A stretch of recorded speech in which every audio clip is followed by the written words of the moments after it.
Salut à tous, on se retrouve aujourd'hui pour l'épisode 1174 du Zap Image. On commence tout d'abord avec le match du Real Madrid hier soir contre le Deportivo Alavés et nouvelle victoire pour le Real Madrid 2-0 contre Alavés, un but de Karim Benzema sur penalty, vu que Sergio Ramos était suspendu, c'est l'attaquant français qui a tiré le penalty et qui l'a inscrit, et Marco Asensio, deuxième buteur de ce match. Donc belle victoire du Real Madrid qui se rapproche un peu plus du titre de champion d'Espagne.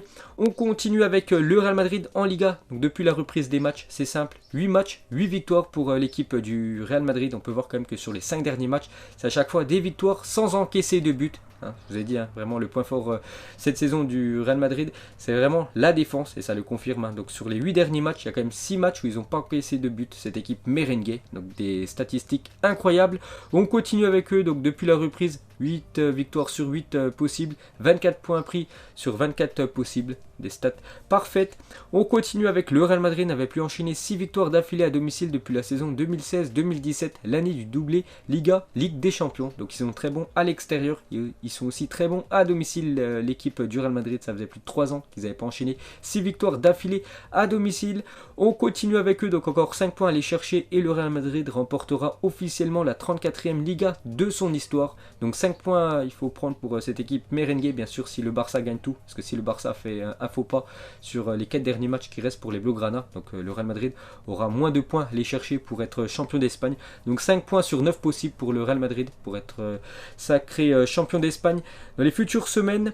On continue avec eux, avec les unes des journaux sportifs espagnols. On commence avec la une journal A, c'est marqué un visage de champion. Les buts de Benzema et de Asensio placent un Real Madrid à 2 victoires du titre en Liga. Et la une journal Marca, c'est marqué un pas, 8e victoire de suite pour un Madrid qui se rapproche du titre. L'équipe de Zidane récupère ses 4 points d'avance alors qu'il y a encore 9 autres points en jeu. Benzema une nouvelle fois décisif avec un but inscrit sur penalty et une passe décisive pour Asensio. Encore gros match de Karim Benzema, élu homme du match, parce que le français hier, les gars, c'est quand même un but et une passe D pour Benzema. Donc c'est quasiment grâce à lui que le Real Madrid s'est imposé hier. Donc le Real a marqué son 500e but hier soir sous les ordres de Zidane, toute compétition confondue, grâce à Benzema qui avait déjà inscrit le premier but pour le technicien français en 2016. La boucle est bouclée, donc c'est simple.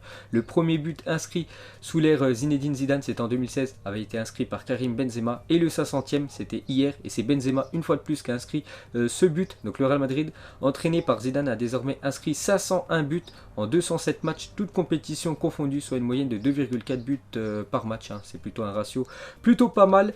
Et on peut voir que Benzema a marqué le 500e but sous l'ère Zidane. Seul Miguel Munoz avait atteint ce chiffre sur le banc du Real Madrid, ceux qui ont le plus contribué à ce nombre de buts. Donc on peut voir 112 ont été inscrits par Cristiano Ronaldo, 74 par Benzema et 44 par Gareth Bale. Ensuite, pour continuer avec l'attaquant français Karim Benzema, et officiel, Benzema est élu joueur du mois de juin en Liga, donc amplement mérité pour Karim Benzema. Actuellement, c'est le meilleur merengue, on peut dire, avec Sergio Ramos, et c'est lui qui a été élu meilleur joueur du mois de juin en Liga. Donc félicitations aux Français. Ensuite, pour continuer avec lui, donc hier, il a semblé montrer qu'il souffrait de problèmes musculaires derrière la cuisse. Donc je ne sais pas si vous avez regardé le match hier, à la fin de la rencontre, on pouvait voir Karim Benzema qui se touchait la cuisse. Il est avec les soigneurs du Real Madrid, en fait, pour être blessé, Karim Benzema, voilà, pour les prochains matchs du Real Madrid. Donc c'est quand même une très mauvaise nouvelle pour le Real et pour, bien évidemment, Zinedine Zidane, parce qu'on sait que c'est un joueur très important, Benzema. Et une autre mauvaise nouvelle pour le Real Madrid, donc Marcelo souffre d'une blessure au muscle de l'adducteur gauche. La durée de son indisponibilité n'a pas été encore communiquée. Mauvaise nouvelle pour le Real Madrid avant les grandes échéances. Donc bien sûr, déjà les derniers matchs de Liga et bien sûr ce match retour de Ligue des Champions. Donc le latéral brésilien devrait être indisponible 3 semaines et du coup manquer la fin de saison en Liga. Donc encore une mauvaise nouvelle pour les merengues. Ensuite, regardez la réaction de Sergio Ramos quand le Real Madrid obtient le penalty. C'est vrai que sur les 3 ou 4 derniers matchs, à chaque fois le Real Madrid a obtenu au moins un penalty, voilà, sur ces derniers matchs. Donc Sergio Ramos, on sait que c'est celui qui tire à chaque fois les penalties, mais hier il était suspendu. Donc il aurait pu marquer son 11e but de la saison en Liga, bien sûr s'il aurait été sur la pelouse, le défenseur espagnol. Donc on revient sur ce penalty qui fait encore beaucoup parler. Voilà, en Espagne, bien sûr, surtout côté Blaugrana, parce que pour eux, il n'y avait pas penalty. Donc le Real Madrid ouvre le score face à Alavés, encore sur un penalty. Donc un penalty très litigieux, sur un contact très léger à la limite de la surface, qui va encore faire beaucoup parler en Espagne. Donc pour vous, vous pourrez mettre en commentaire s'il y avait penalty ou non pour cette équipe merengue.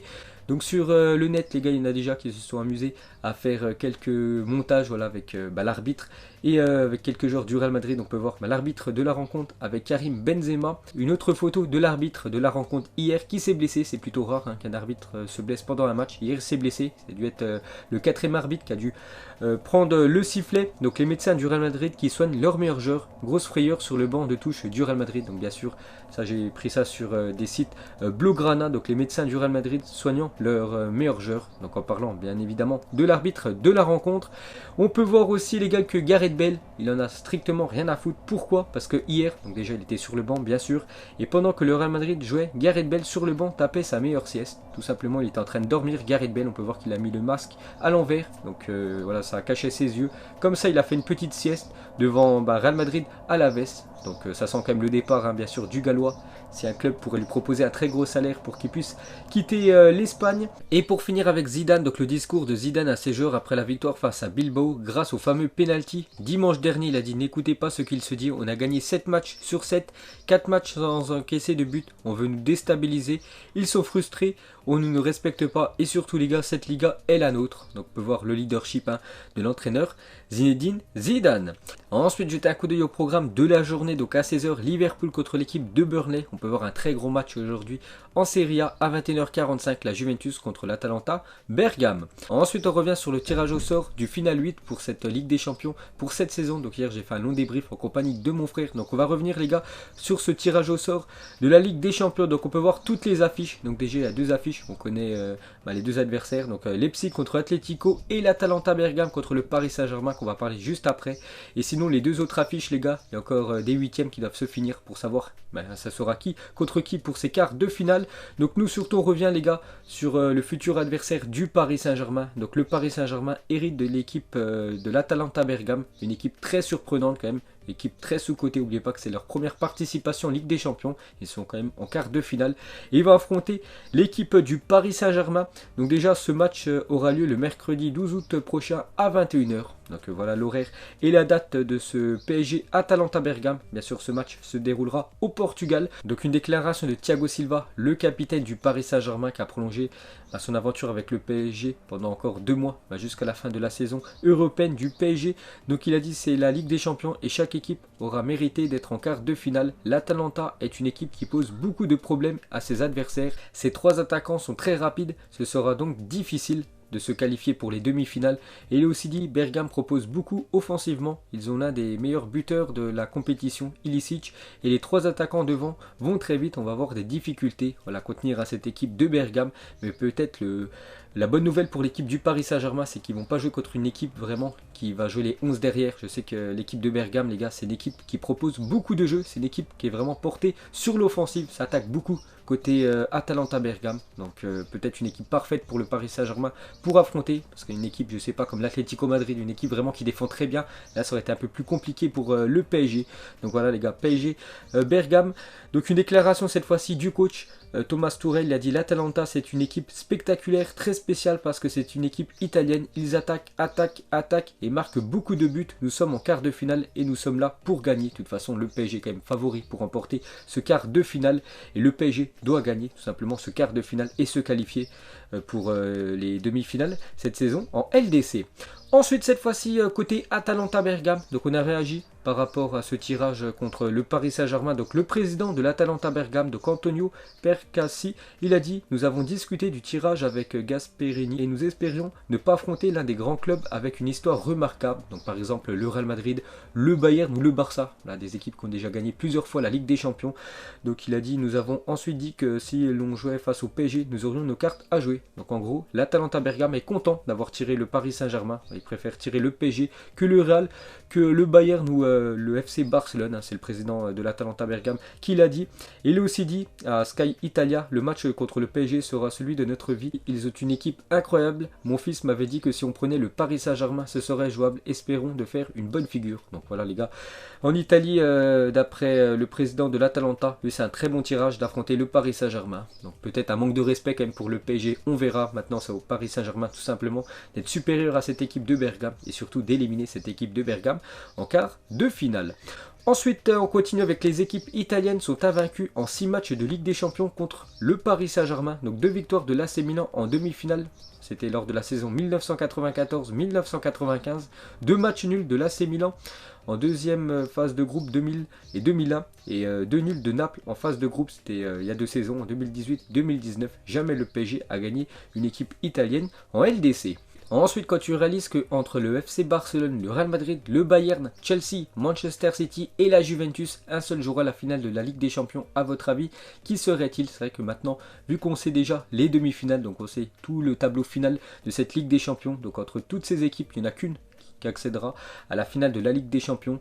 Donc elle jouera contre une équipe qui n'a jamais remporté la Ligue des Champions, parce que ça sera soit Leipzig, soit l'Atalanta Bergame, soit le Paris Saint-Germain, ou soit l'Atlético Madrid, l'autre finaliste en Ligue des Champions. Et le saviez-vous, cette année il y aura à 100% un finaliste qui n'a jamais gagné la Ligue des Champions, en espérant que ça soit le PSG qui soit en finale. Ensuite, on va parler de CR7 affrontera le Real Madrid en demi-finale de Ligue des Champions en cas de qualification de la Juventus et du Real Madrid. Donc voilà, CR7 pourrait jouer contre son ancien club, le club où il a été tout simplement une légende, l'équipe du Real Madrid, bien sûr si la Juventus élimine déjà cette équipe de Lyon et que le Real quand même fasse un comeback du côté de Manchester. Donc voilà, le Real pourrait affronter l'équipe de Cristiano Ronaldo. Ensuite, pour continuer avec le Portugais, donc il y a 2 ans, jour pour jour, Cristiano Ronaldo quittait le Real Madrid pour signer à la Juventus contre 100 millions d'euros. Donc c'était il y a 2 ans, jour pour jour, c'était le 11 juillet 2018. Donc depuis les gars, donc ses stats, 82 matchs, toutes compétitions confondues, 58 buts, 17 passes décisives pour Cristiano Ronaldo, une Serie A, certainement une deuxième dans quelques semaines, et une super coupe d'Italie, des très belles stats pour l'attaquant portugais. Ensuite les gars, on va parler de Manchester City, devrait être totalement blanchi par le TAS, donc le tribunal arbitral du sport, et devrait pouvoir disputer la future Ligue des Champions la saison prochaine, parce qu'on en parle depuis quelques mois. Donc il y avait un sursis sur l'équipe de Manchester City par rapport au fair play financier. Donc City aurait pu être exclu des 2 futures Coupes d'Europe, mais d'après les dernières infos qui arrivent en provenance d'Angleterre, tout simplement, Manchester City va être blanchi. Donc en gros, City pourra disputer les futures Coupes d'Europe les saisons prochaines.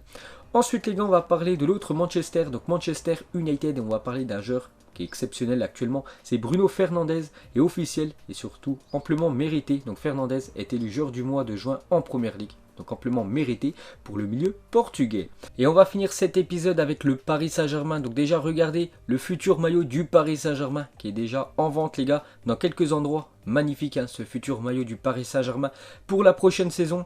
Et on va terminer bien sûr avec le Paris Saint-Germain et ce quart de finale contre l'Atalanta Bergame. Donc officiel, le PSG affrontera Bergame en quart de finale de Ligue des Champions. Tout simplement, qui voyez-vous passer en demi-finale? Donc vous mettrez tout ça en commentaire. Donc voilà les gars, la fin de ce Zap Image 1174. Donc si ça vous a plu, un petit like et je vous ferai l'épisode 1175 demain. Donc moi je vous laisse et je vous dis à la prochaine comme d'habitude. Ciao à tous.